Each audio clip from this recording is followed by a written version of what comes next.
Hello friends, अलीकडेच आम्ही एका भन्नाट ट्रिपला गेलो होतो आणि तिथे आम्हाला एक फ्युचर म्युझियम पाहायला मिळालं.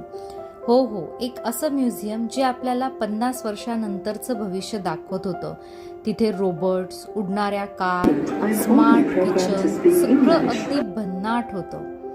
खूप काही टेक्नॉलॉजीचा वापर करून तिथे बऱ्याच नवीन गोष्टी तयार होत होत्या आणि त्या सगळ्या बघणं खरंच खूप सुंदर होतं.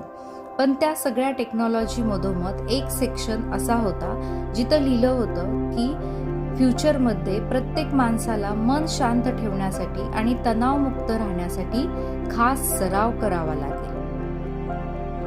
कारण इतकी प्रगती झाली तरी मनशांती आणि सकारात्मक विचारांची गरज कायम राहणार आहे.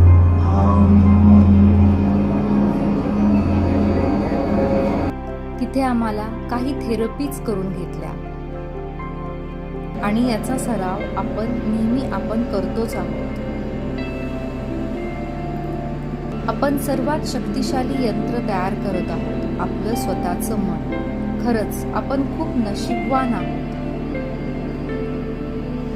चला तर मग हा सराव चालू ठेवूया, कारण एक शांत मन आजही अमूल्य आहे आणि भविष्य काळात तर अजूनच.